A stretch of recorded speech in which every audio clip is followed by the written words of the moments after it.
Okay, welcome y bienvenidos to Presently Aqui, everybody. This is going to be my last webinar of my mindfulness series for 2020. If you're tuning in for the first time, Presently Aqui was created to serve as a platform for the Latino community and friends to discover for the first time or dive deeper into mindfulness. On my first webinar, we discussed what mindfulness is. It's simply paying attention to your thoughts and emotions at any given moment and using that to be as present as possible. Last month's webinar, we dove into helpful ways to retrain your brain, ways to apply mindfulness in your everyday. And I truly believe this is important for everyone to understand. So when an uncomfortable situation presents itself, like the pandemic, we're able to come from a more calm and focused mindset to make better choices for ourselves. That in turn will help us understand ourselves better, and that will create an awareness within ourselves, which is the building block of self-love. And I wanted to take a moment and ask how everyone was feeling today.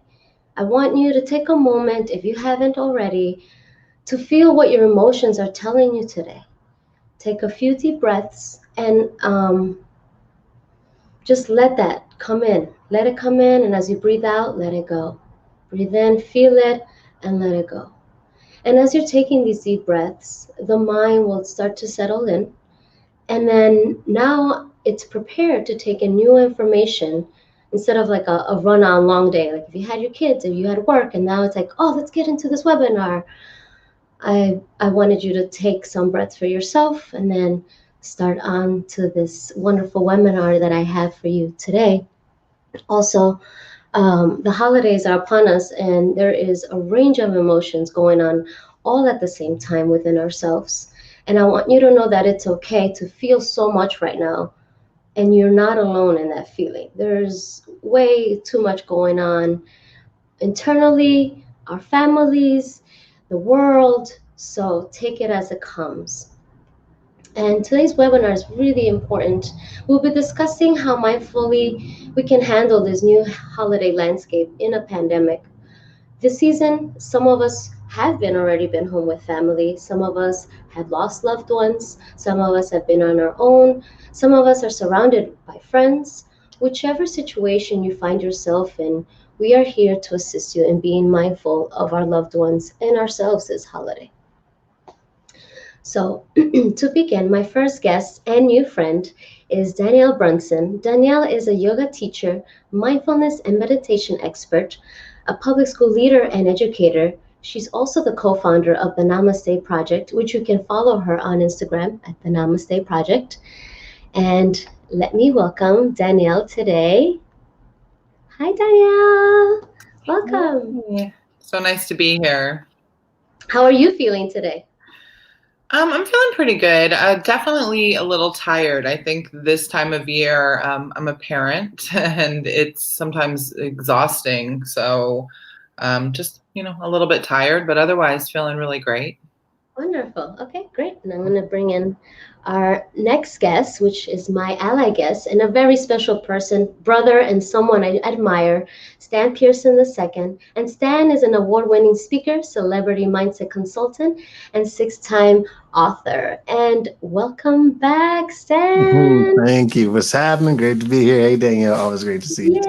Yay! So great, so great, so great to have you both. Thank you for coming on to the show. And as you can see on the ticker, today the three of us will be talking about family, the holidays during a pandemic. This is all a new landscape for everybody, and I definitely thought this was important. And Danielle bringing in, not only her expertise, but she's also a mother and a wife, and Stan is also a parent. So I needed the parent. I'm not a parent. I can talk for as an individual. So I'm glad to have you both so much. This is such an important time. So yeah, I'm super excited to be here and have this conversation. And I think even when you're not a parent, you still have so much insight into what it's like to interact with little people. So yeah, absolutely sure. It's good. They say that you can't solve the problem with the same brain that created it. So it's always good sometimes to have that outside view and perspective. I definitely miss children. That's for sure. I miss working with them or having that innocence, that curiosity, just just always bringing it fresh. Like you think you know until the kid opens his mouth and you're like, oh, well, nope. No fear. Right? Okay. No fear. So on our first topic, I wanted to tackle holiday blues. And the reason I wanted to get on this, because it is a very sensitive topic and I don't want us to be crying throughout this whole webinar about. So I wanted to ask both of you, what are some things you both can recommend for us, for those of us that are grieving? And grieving necessarily doesn't have to be someone you lost. It could also be a divorce. It could be different ways of grieving. How can we handle that, especially now that it's such a reminder of losing somebody? Oh, Daniel, go ahead. I think it's really great first that you bring this up, because a lot of people who really love the holidays, sometimes we neglect to realize that for other people, this isn't a joyful time, right? Mm-hmm. And it's not always because of grieving. Some people just struggle with loneliness. Maybe they don't have family, they don't have friends. And right now, with everything that's happening, with a lot of us having a limit to being able to spend time with our loved ones due to this pandemic, the loneliness is compounded even more. So just noting that while, like for me, I have 2 small children, and before this, I wasn't a big holiday person, but I love the holidays now because it's magical for them. But I have a close friend who does not care for them, and she gets very depressed and lonely. So I just really like the idea that we're acknowledging that and that it's okay, right? That we don't have to have this expectation for everybody to be joyful during this time of year, and that anyone that is feeling sad, that is an okay emotion to feel, and just being able to say that is something in a mindfulness concept that's really important. So I think that's just a wonderful way for us to get started. And for people who are grieving, I really believe that that's something that you have to go through naturally. And if you've had a recent loss, or maybe this is your first holiday without somebody, to again acknowledge it and not to have that constant, it's okay, everything's great, Mm-hmm. Hey, what? It's hard. Life is hard. Grieving is hard. The holidays can be challenging. And we can discuss a little bit more on different ways to work through that. But just the first step is just saying it's all right. I completely agree. And the word empathy obviously comes to mind for all of us, I'm sure. And when you're not empathetic, or we just think about, let's say, loving the holidays, is if someone goes, oh no, I'm not that into it, or no, I'm good. It's like, what? Why would you? I think that if those kind of responses can kind of lessen and just meet people where they are, and your experience doesn't have to be theirs. And again, to Danielle's point, it's really, it's powerful to allow yourself to feel what you need to feel. Grieving is a part of all these processes, and to be okay in that, in being sad or being upset and angry. All these are things that you need to feel in order to move past and beyond. And when those feelings of, let's say, memories hit you, to soak those up also. Those bring laughter, those bring tears. Again, all emotions that need to happen in order for us to move forward in some way, shape, or form. Right. It's not easy, but going without doing that is like carrying a huge, huge weight that can exhaust you. Yeah, absolutely. And I want to add on to that is cry. If you feel like you cry it out. Hours if you need to. Your body won't let you do it, but I've been there, and the body doesn't let you just cry for a whole day. But if you need to, let it, even if you're in a weird situation, but don't fight the feelings, right? Just let them come out naturally as they come, because there is no natural process to grieving. It's just gonna come when it comes, and just have to let it be. If you don't, then it's just going to be worse for yourself in the end, not accepting those feelings, as Danielle and Stan were saying. Heck, I've played songs, like if I feel like I think I need a cry, but it's not going to jump off. It's not going to, it's like, what, this song will do it. Yeah, or like a certain movie. I don't know about y'all, but like my go-to cry movie right now is that Bradley Cooper movie with Lady Gaga. That movie has me like sobbing. My husband is like, please don't put this movie on again. Yeah. Sometimes you just need to get it out. I'm just in a mom group now, and Yes. a mom literally right before I got on this, I was looking at it. She asked for recommendations on books to make her cry. Sometimes we just need that emotional relief. I completely agree with you on that. Yeah. But in mindfulness, in any emotion, there's an acronym I really like to talk about that when I was getting trained, and it's called RAIN, and it's recognizing your emotion, allowing it, investigating it, and then nurturing it. So if you're feeling sad, you're feeling the blues, first recognize it and say to myself, I'm sad. Allow yourself to feel it. Why am I feeling sad, or what can I do? And then giving yourself some love. So whatever works for you, that's different for everybody. Like for me, it's meditating, it's exercising. For Stan, it might be taking a walk or playing with his son or something. Claudia, whatever makes you feel better. But just going through that process might be really helpful for people who are trying to move, back into that joyful place. Yeah. And there was I read a great quote from, I'm a musician, so I'll do the opposite. I'll do the Born a Star soundtrack. That'll make me go and let it out. But Duke Ellington, I think it was him, because he plays the blues. He's like, well, he thought one day, because he was depressed, he's like, well, if I'm blue, I might as well just play the blues. And I thought, wow, yeah. So for me as a singer, I was like, well, at least I'm practicing, but I'm also crying, So it's like a twofold. Just like examining the mood, like really operating in that space, I think it is powerful. It reminds me of like the Matrix almost. It sounds silly, but like to be in a place where you're like able to investigate. I think that was one of the words that you used too, Danielle. Right. Music's powerful. Like the way, sound baths and all of the ways that just the sound waves impact your body. But music itself, the words, the nostalgia, they create a lot of emotion. I sequence my yoga classes purposefully in our yin at the end. I'll put something a little sad on. I've sobbed on my yoga mat to a sad song many a time. So I understand what you mean by using a song instead of a movie or a book. I'm going to try that next time for my yoga.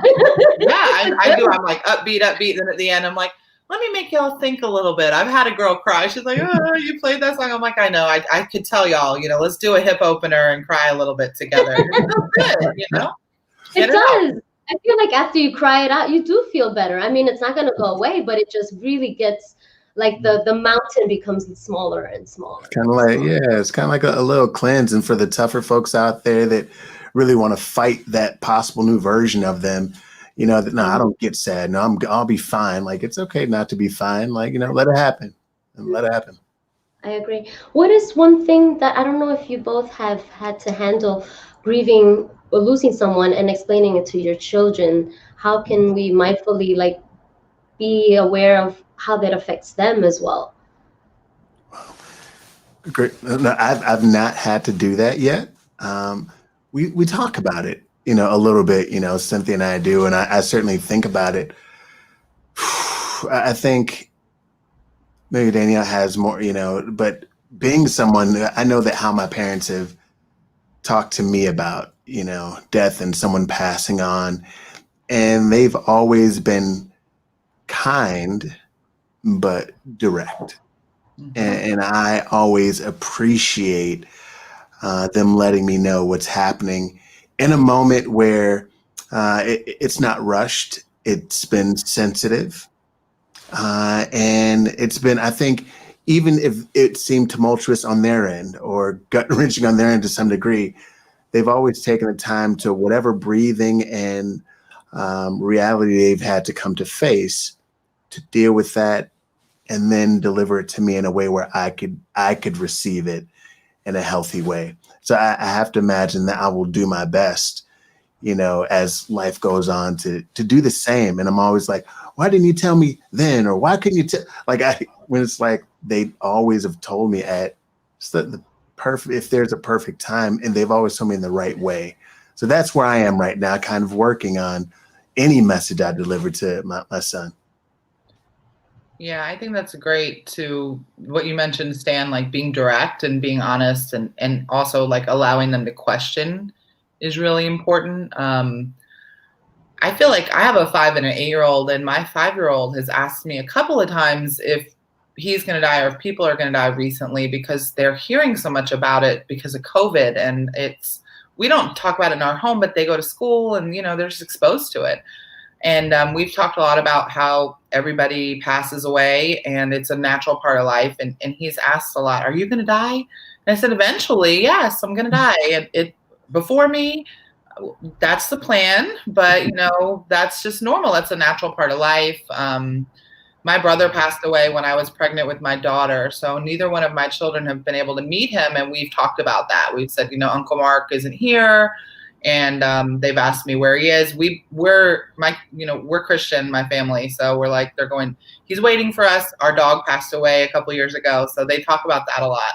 And I answered all their questions. They're like, Tyson and Uncle Mark are waiting for us. And we say, we're also big believers that all things are real. So, we're like, all religions are the same. Everything's real. So I'm like, whatever your belief system is, there's another place that people go to. We just talk about that and answer their questions. And I think the biggest thing with kids, remember how back in the 80s, it was always like your dog went to a farm, like, you never would say the dog died, right? Yeah. When my dog died, I was very upset. I'd had that dog since college. And I remember for like a year after, whenever I cried, my kids would say, are you crying about the dog? Because that was like their memory of Mom cried. They had never really seen me cry like that. Being honest with them and letting them know it's a natural cycle, because you have to prepare them for these things that unfortunately do happen, and then teaching them how to process it at a young age, so we don't get so many adults who don't know how to deal with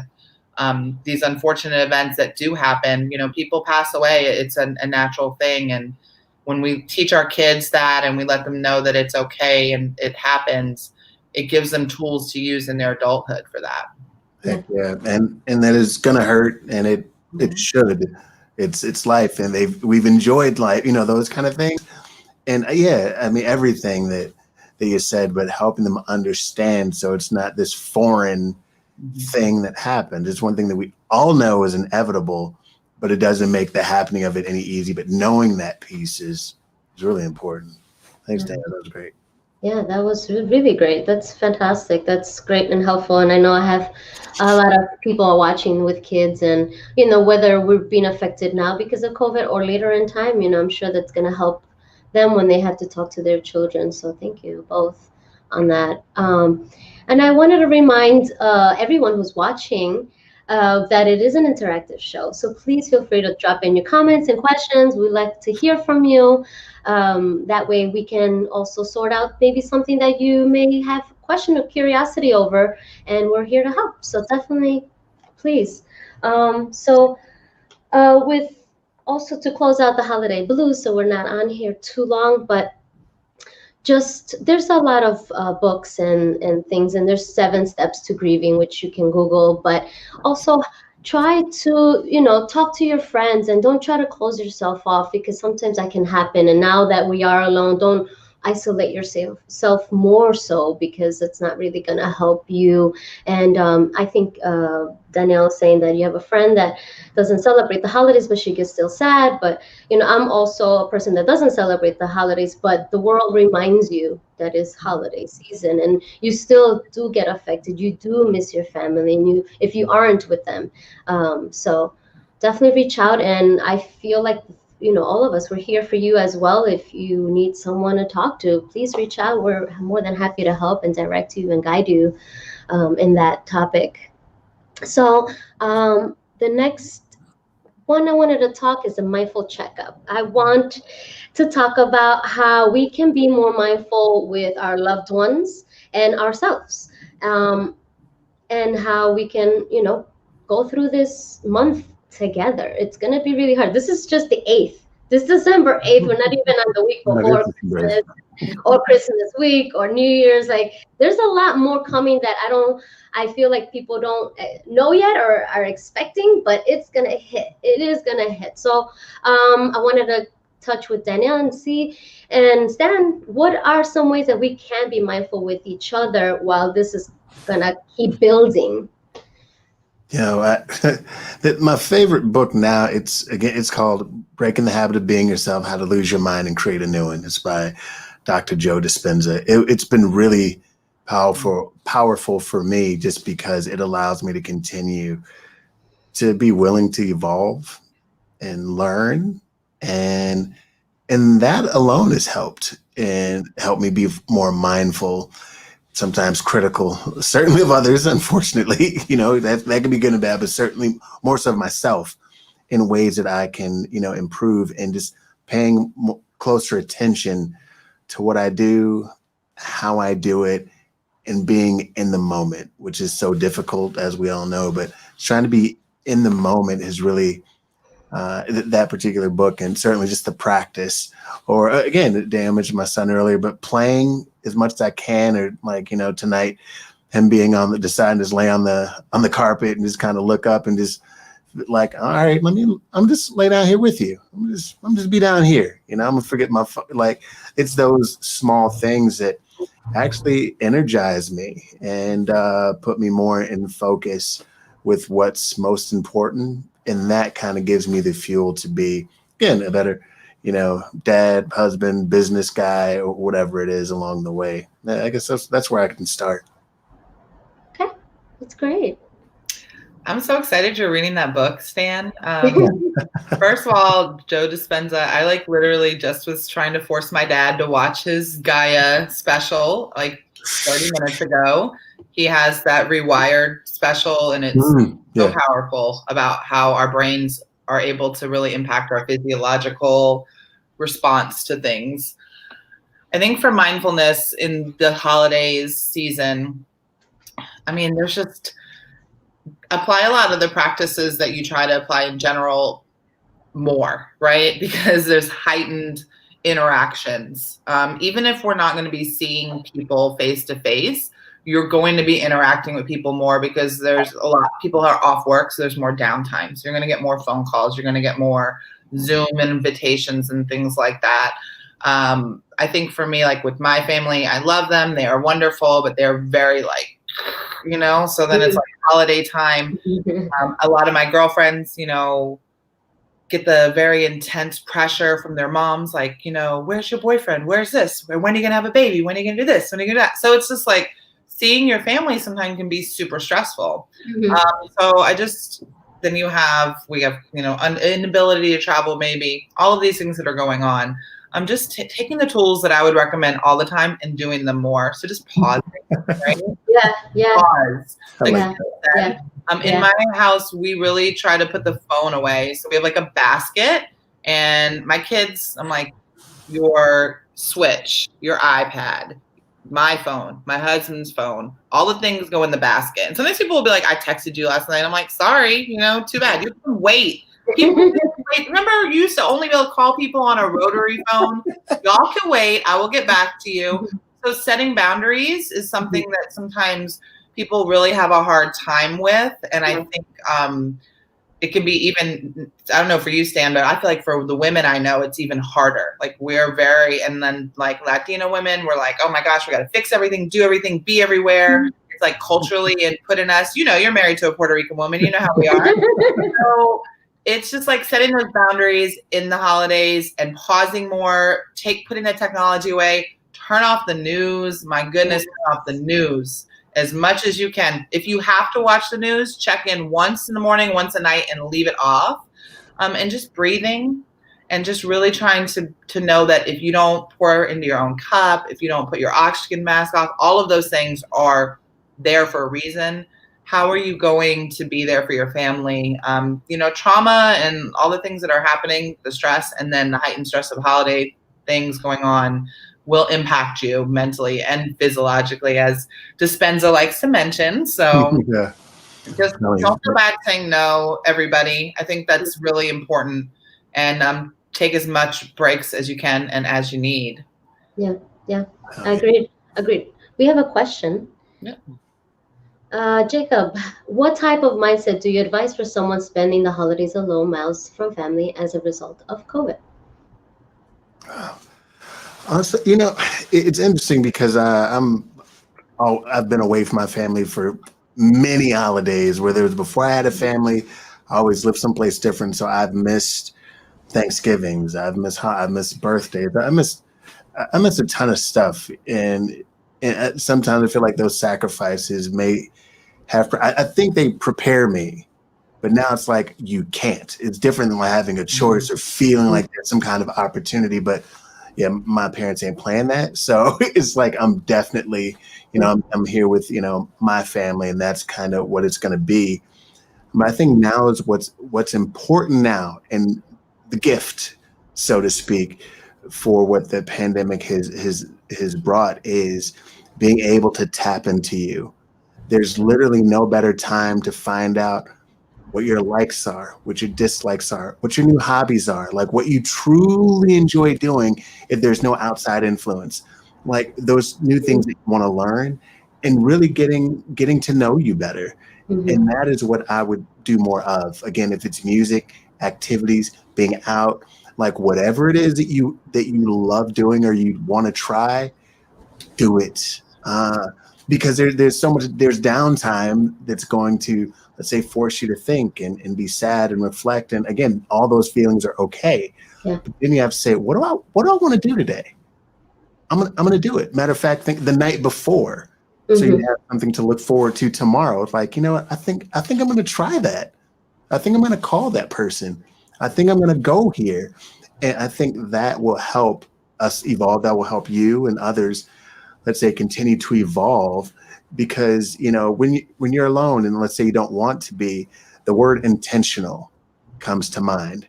Have to be intentional about the relationships that we build and seek out, the activities that we do. Like, let's be intentional about where we want to go, what we want to do, and how we want to feel at these places. And that's a great place to start. In theory, it's a perfect concept. In practice, it's a little more difficult, but it works. Yeah. Yeah, I value alone time so much. So, but I try to realize again that that's not true for everybody. There are a lot of people who are really, sad about not being with their family. And some people are alone. Like, I'm never alone. I have children. They're like, I'm never alone. But I think that,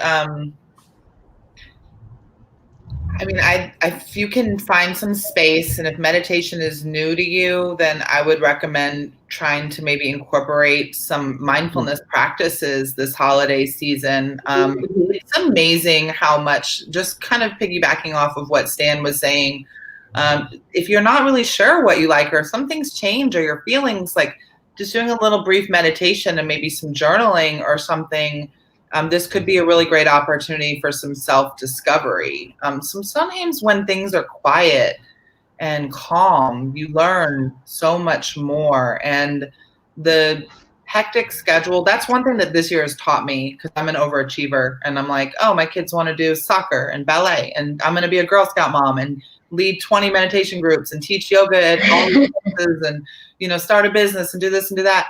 And I've been forced to slow down, and it has been fabulous, honestly. And I've learned to set boundaries and to take more time for myself, and I feel mentally a lot healthier. So that is my hope for people in that situation.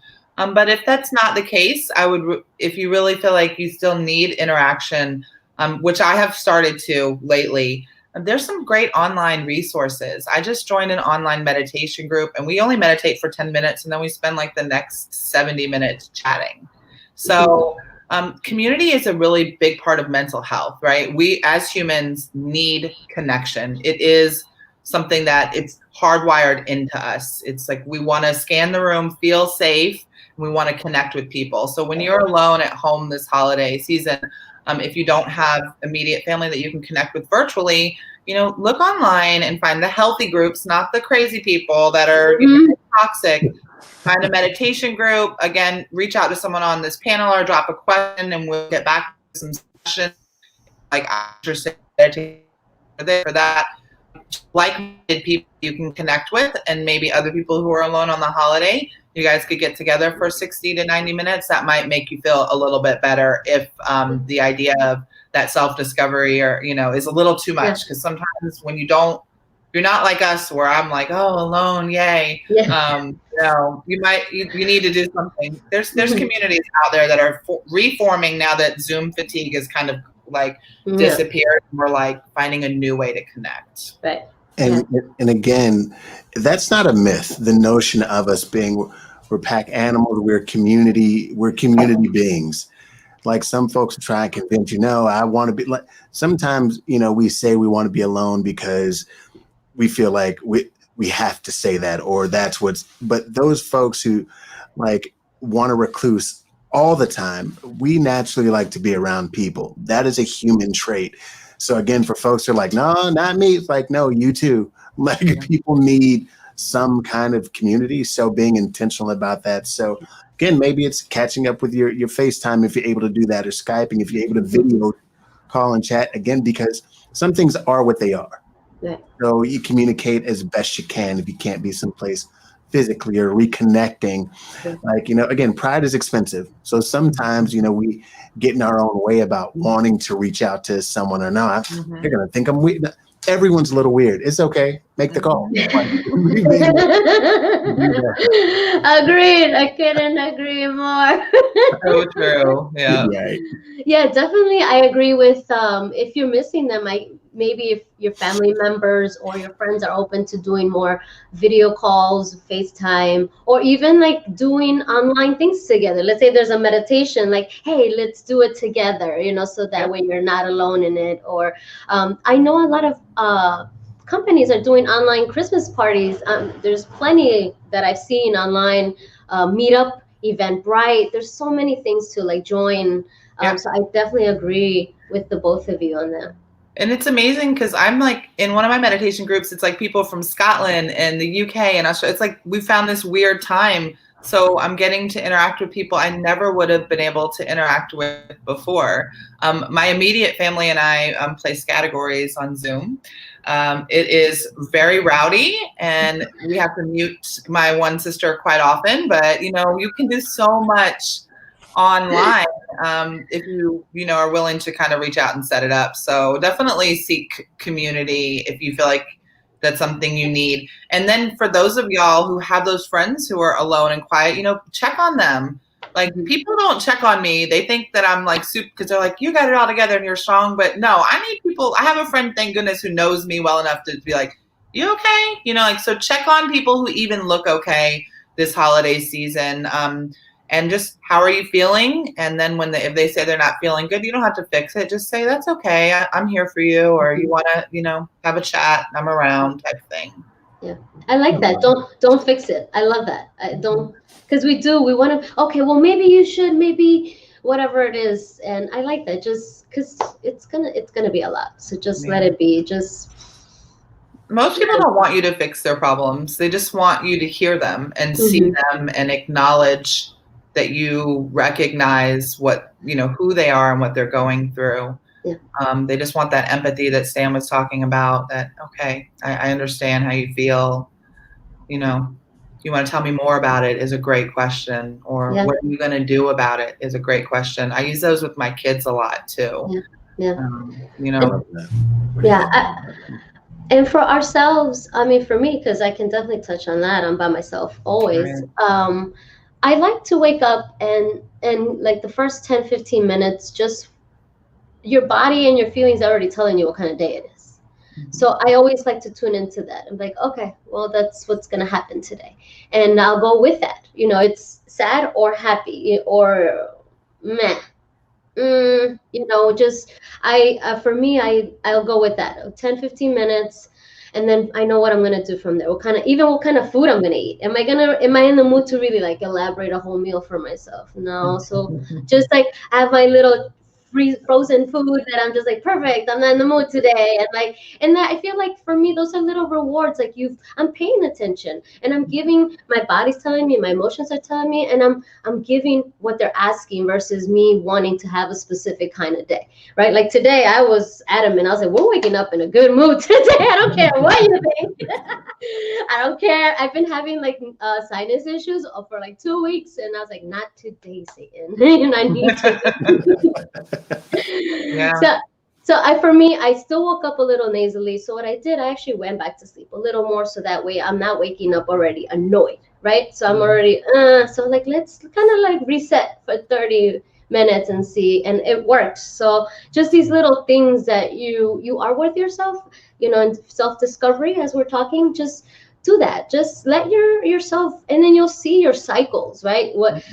especially as a woman, like so when we get closer to that time of the month, we start feeling this way, or when we have that wonderful week of we're happy all the time. And but I feel like all of you are saying, like, pause and take it really slow. Like, you think you're taking it slow. I thought I was taking it slow, but the universe is like, no, slower, like a lot slower. So now that the next 3 weeks are coming up, if you feel like I felt overwhelmed over nothing, I'm gonna be honest. So it's Same. just right. It's just, I'm like, why do I feel what? No, people think because I'm a meditation teacher that I'm like, no, I have sometimes like crippling anxiety. Like I get so overwhelmed with the smallest things, but that's what made me want to teach this, because it helped me so much and it gave me the tools I needed so much. I was like, oh my God, I have to tell everybody about this because it's such an amazing tool. Breathing and meditating for a minute or two are huge for mood shifters. I think another thing for us to remember for these next 3 weeks, and I don't know how y'all feel about this, I'd love to hear your thoughts, is like, it's just temporary, like it sucks. This is not what we want. We all want something different, but we can't change that. We can only control our own like space here in our own brain. And I don't think that next Christmas, next Hanukkah, next New Year, all of these will be like this. I think maybe, we've got to get through the summer, all these things, but things are starting to shift. And I do believe that while it's been very challenging, one thing we have to remind ourselves, and this is something from mindfulness and yoga, is that it's just temporary. It's just for now. And that, we're here, we're learning. What can we try when possible to find something to be grateful for, something positive, and shift our mindset when we can't forgive ourselves and know that it's not going to last forever. And I think a lot of people are struggling with that. They're like, no, I need to do this right now. And I'm like, but you don't have to. Yeah. In a couple months. It's not going anywhere. Yeah, exactly. I have somebody who's also playing games with their family. So I would love to do that with my family. You guys, if you're watching, let's plan this. I want to do games online. Can we do that? I'll invite you to my categories game, but be ready, okay? Because these are some crazy people from the Bronx, all right? Sounds good. I'm from Queens, so I'm ready. Yeah, you'll fit right in. I love it. I love it. It's like enjoying what is now. Again, we can be such. It's funny because we can be such control freaks, and want to have our hand on it and make the world do what we want it to do. But yeah, just being better at enjoying what is now. And sometimes, like, man, it'd be nice to go on vacation. Literally, that like, maybe I'll talk about like 30 minutes, or like want to go to the beach or some faraway place. And then it's like, well, that's not going to happen now.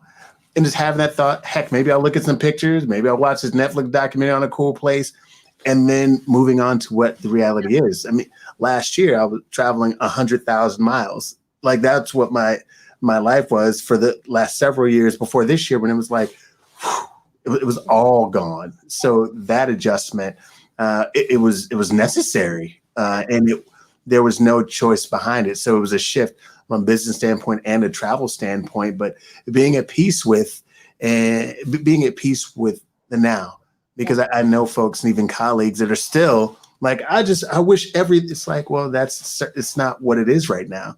And you're missing out on opportunities, life, and enjoyment because you're wishing you could change it to something that is just not going to be right now. Yeah. I have a comment here.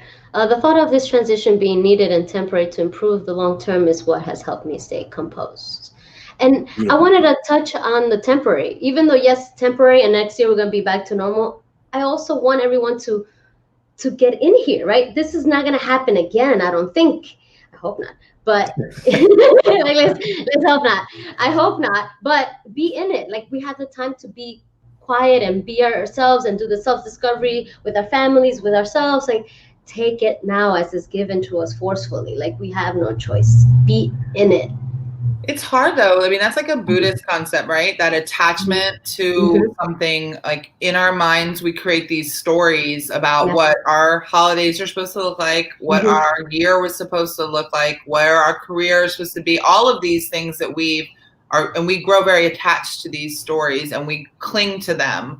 And Right. when they don't turn out the way that we want, it creates suffering. And Mhm, that mhm. non-attachment is something that mindfulness will teach you as well, is being able to accept the reality that you're in, and to try to stop when you learn that presence, like Sam was talking about, just being on the floor with his child and being in that moment. A lot of people can't do that. They're thinking about what they're doing next, or they're feeling like they constantly have to be attached to their technology. Yeah. And that steals the only thing we have, which is right now, this moment. And when we create all these stories and they don't work out and we're attached to them, it creates a lot of disappointment, a lot of frustration, a lot of suffering. So it's okay to think and plan, but also know that that might not be the case, and to learn to kind of let that go. So I think this is one positive thing that we can take out away from this pandemic, is hopefully more people learning that, accept that you can't control everything, and this is the reality, and let go of some of that attachment and find some happiness in the present moment, because really that's all we have. Nothing's guaranteed.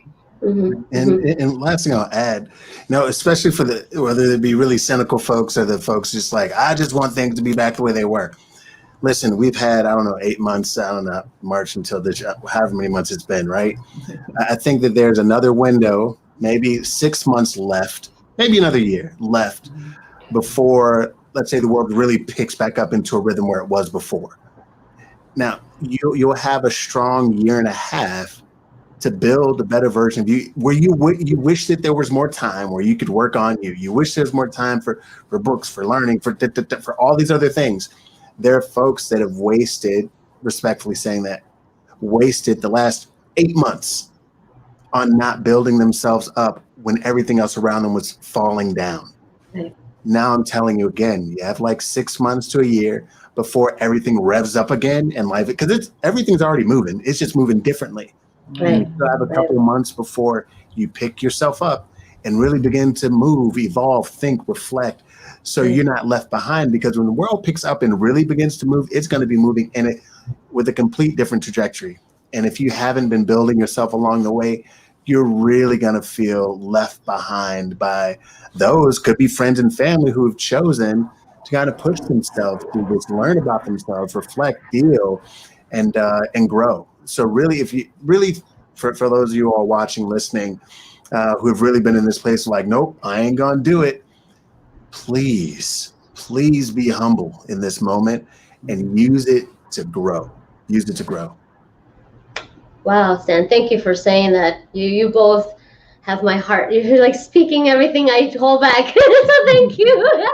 Thank you. Thank you, because personally, I felt like that because I was watching everyone doing their webinars and events still were happening, and I thought, okay, I've been unemployed before, but this is different. We all know this is different. Let's not lie to ourselves. I felt that. I was like, okay, this is the time to do something for myself, for everyone, for whatever it is, aside from this, getting better at my guitar. I've been slacking, like all these little things, but this is what came out of it. So for you as an example, and who's watching, things can happen. Look what I made out of nothing, just because it's like so it's just definitely, I love what you both said. Take that time and enjoy it for what it is for the now, before we get back to that wheel, that hamster wheel, which wasn't doing us any good at the time. So Yeah. Right now, a lot of people are sleeping on their dreams, if I can say that. A lot of people are sleeping on their dreams. Yeah, and a lot of schools are still giving free classes on everything. Like, there's so many online schools for anything that you want to learn for free still going on. So take advantage of whatever it is. Even if it's making sourdough bread, you made it. Yay! Something. So pivoting onto our last topic, which is how, with all of that's going on, we just spoke of how we're able to show up for our children in this time. Right? How can, whether it's a teenager, or even if they're not your children, right? We have relatives that are children under 18, and this is something we didn't grow up with, and now we're experiencing. How can we? How are we able to show up for our children in our families or our friends' children? How would you recommend that, Danielle or Stan? Yeah, what you got to say? I mean, this is what I do. Like, with the Namaste Project, we work with adults who work with kids, and the amount of stress and trauma that children are experiencing right now is really immense outside of the regular things that kids are dealing with on a day-to-day basis. I mean, you think about, and there's probably a lot of people out there, teachers, parents, you all know some stories, but the kids are not living their normal lives, right? And they don't have the same tools that adults have. And honestly, I'd say quite a few adults don't have the tools. So as far as showing up for kids, it's kind of what we spoke about earlier. They need to be seen and heard. We need to know what they're feeling and acknowledge that it's okay. Like my daughter came to me upset about like a mean girl at her class, and it's like, and my husband was like, you can't be mad about what this girl did. And I was like, no, she can be mad, right? You can be mad. You can be sad. You can be hurt. And I think that's something that we all need to be doing for our kids right now, is asking them how they're feeling in a way that makes them feel like they're allowed to express it. Is it safe? And then acknowledging it and letting them know it's okay to feel that way. Because a lot of times we like to tend to, with kids, get over it. It's not a big deal. We try to act like they should stifle their emotions and they should just be kids and play and do this. But kids feel just as much as we do, but they don't have the tools that we do, unfortunately. So I would definitely recommend first just talking and listening and being there and recognizing that outside of if it's not your own child, knowing that there's probably some other things going on that you may not know about. Outside of the regular issues that children face every day, unfortunately, around the world. And then there's so many tools you can use with kids. I love to just give my kids like something to play with, little soft thing, like calm down, go regulate your emotions. Stan and I were talking about calming corners, kid over here, sit on his beanbag, read a book, like giving them that space to decompress even more so now than outside of it.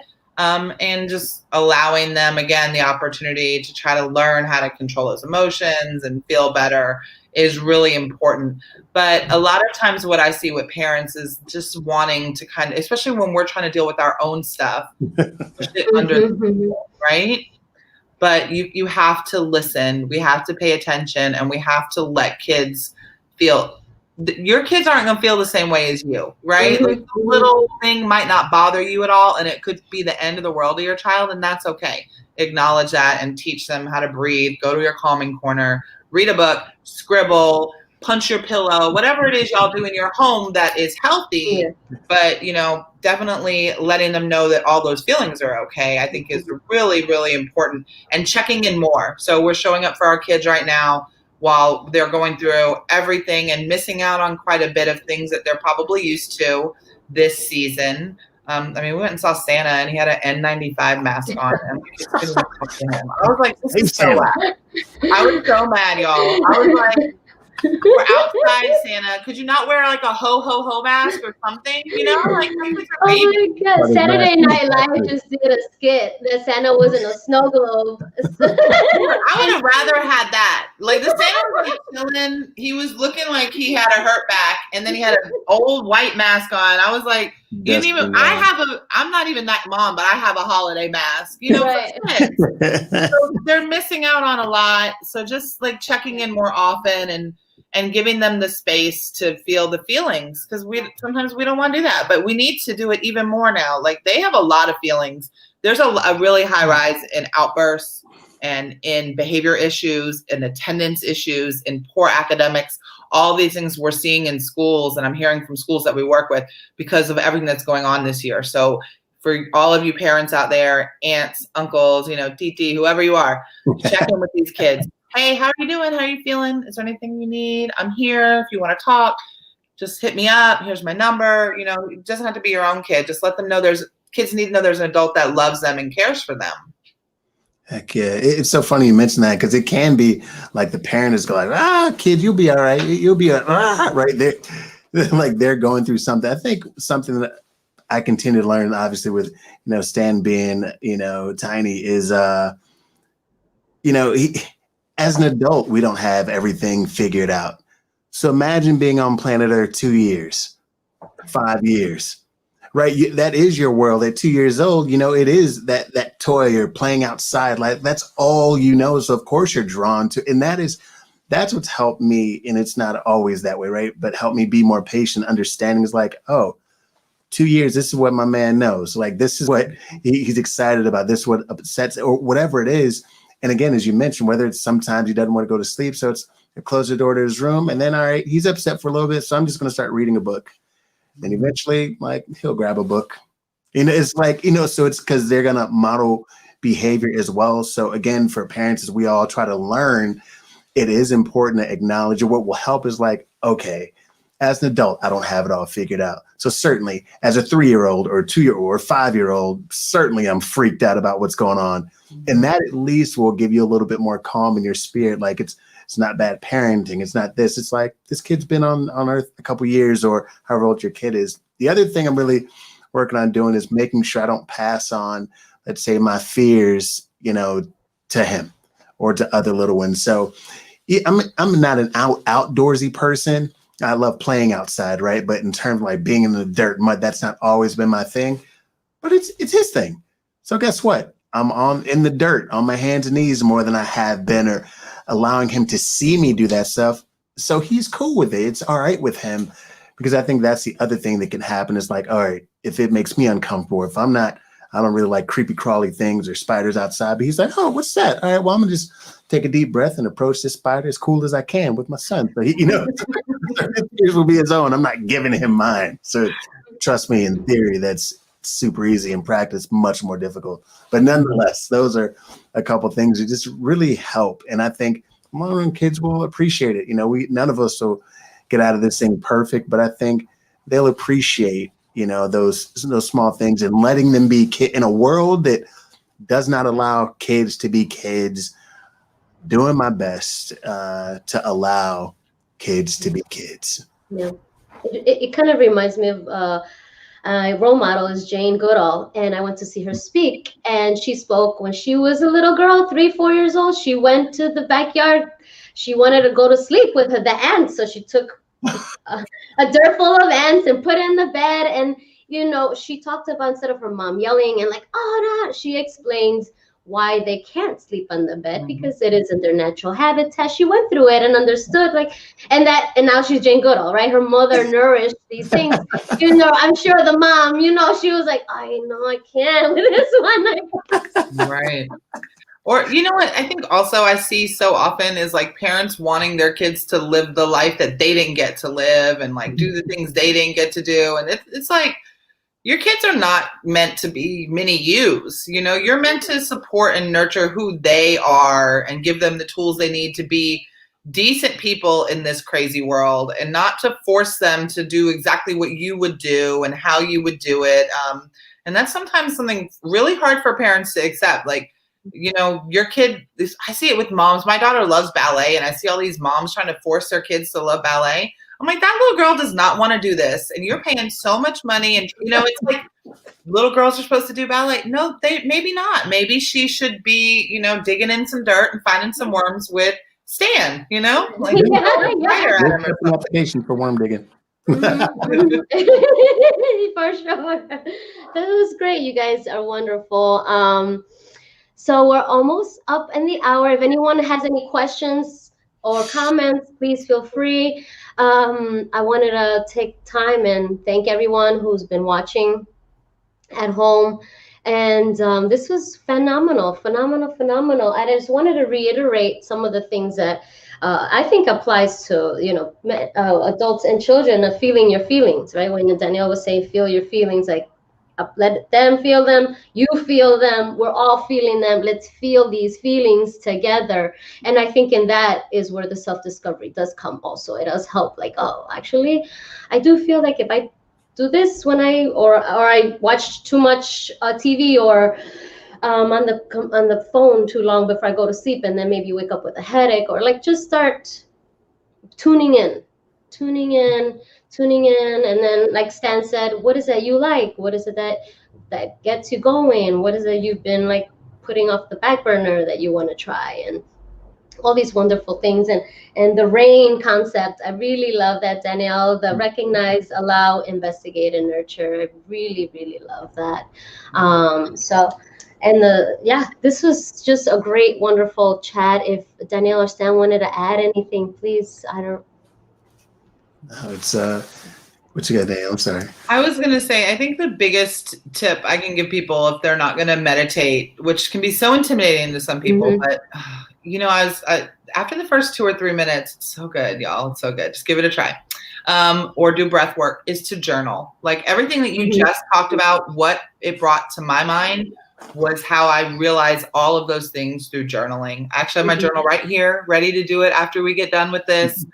Just taking the time to write down how you feel, what you like, as Stan mentioned, your emotions for the day, what you're planning, anything. 3 or 4 minutes of free writing. It clears your brain, but you also start to recognize patterns. You notice, like I noticed that when I ate a certain things, like I'm like, man, I guess I really should stop eating this because it would make me grumpy. And I'm like, your gut is connected to your emotions as well. It's just crazy the things that you will learn about yourself from just taking a couple minutes to journal. That's like such a great mindfulness tool. And you don't need to have like, Dear Diary, just, whatever. I was the other day, like my sister called me and pissed me off and blah, blah, blah, blah, blah. But it helped me get it out. And then I wasn't thinking about it all day. I was able to move on. And then sometimes it's, I'm feeling this way today. I'm feeling that way. And it's short, long. It doesn't matter. Get a notebook. Start writing 2 or 3 minutes to get started every day. It's a huge impact on your mindset, I think. Yeah, agreed. And I always have this one. Remember, the breath is the secret. It truly is. It truly is. Write those random thoughts down. To Danielle's point, the random thoughts. Heck, start a book, a blog, anything to get the weight off you.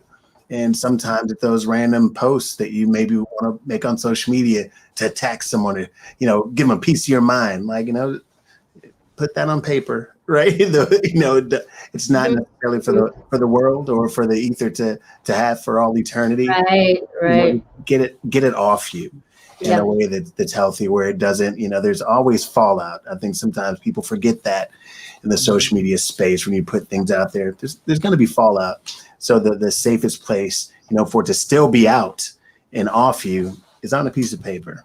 I think that's going to be helpful too along the way. But heck, live, laugh, love, and learn every day. Every day. Thank you guys for joining me. It was wonderful. I loved having this conversation. And Stan, I got to have you here Thank you. And watch you participate.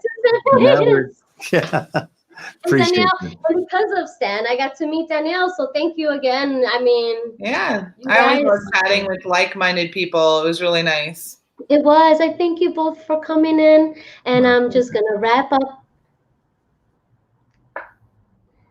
Okay, so just in closing, I really hope that all of you took at least one thing that may help you this holiday season. It's not gonna be easy, and just take that time. Everything that we said, I loved everything Danielle and Stan said. They've really touched up on great points, and you're welcome to replay this. This is gonna be on Facebook and YouTube forever. So please, if you need to share it with other parents, please do. And next month, I'll be tackling 2020, a year in review, and setting mindful intentions for 2021. And if today's episode resonated with you in any way, please subscribe, like, comment, or message myself at Presently Aqui or Stan and Danielle on all social platforms. And again, thank you to Danielle and Stan for being here today, and a great big thank you to all of you for tuning in. Wishing you love, safety, health this holiday season, and I look forward to seeing all of you next year. Bye.